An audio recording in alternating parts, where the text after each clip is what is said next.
Hi, welcome to Architect Tips. The purpose of the channel is to teach you some quick tips in Photoshop tailored towards architectural visualization, which will hopefully speed up your workflow. Let's dive right in. In this video, I want to talk about the brush tool and how you can manipulate the size and the hardness or softness of the brush.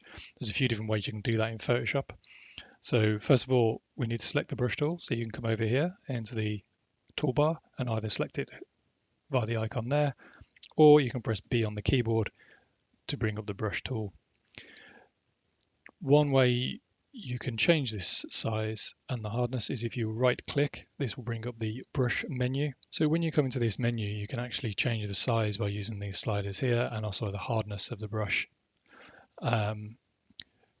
Reason why I don't like this menu is it doesn't actually give you an interactive feedback of the brush until you actually put the cursor onto the canvas. So here you can see I have a large brush. If I change the size of that, there's no actual change visible in this menu here until I actually put the cursor back onto the canvas to show actually I have a smaller brush now selected, and it still might not be the right size, so you're constantly going back and forth until you're finding something that you find is actually what you want to use. One thing I do like about this menu is you can actually change the shape of your brush using these controls here. So if you wanted a more elliptical squashed brush like that, this can be very handy for people shadows and tree shadows.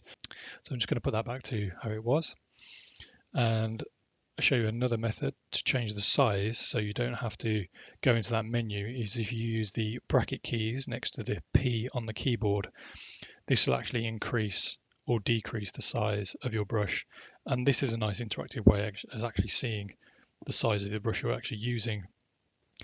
What you can't do here though is change the hardness or softness of the brush. So a more efficient way of actually changing the size and hardness of your brush is if you hold down the Alt key and then if you right click with your mouse button, the brush turns to a solid fill of red. If you move your mouse to the left or the right, this will actually increase the size or decrease the size of your brush interactively, so you can quickly see and get the size that you actually need. And also holding down the Alt key and the right button still, if you go up or down, this will actually change the hardness or the softness of that brush. So it's much nicer and much more interactive way of using the brush tool. I also want to touch on the differences between the opacity and the flow of the brush tool. If we were just to paint a line here, which is solid 100% opacity and 100% flow, this is the result. If I was to change the opacity to 50% and do that same action, you can see it's 50%. If I go over that line again and again and again, keeping the mouse held down, it will only do 50% of that opacity of that brush. If I want to do more, I have to release the mouse button and then re-click, and then you can clearly see it's starting to paint back over. And again, if I want to release the button again, click again, and you're starting to build up the strength of the brush back to 100%. So that's the opacity. So if I put that back to 100%.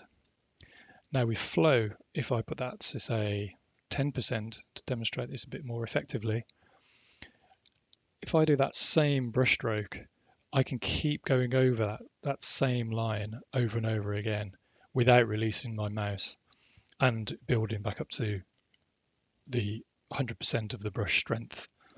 For me, this is a much nicer way of working rather than having to release the mouse button and then re-click and go over the same area.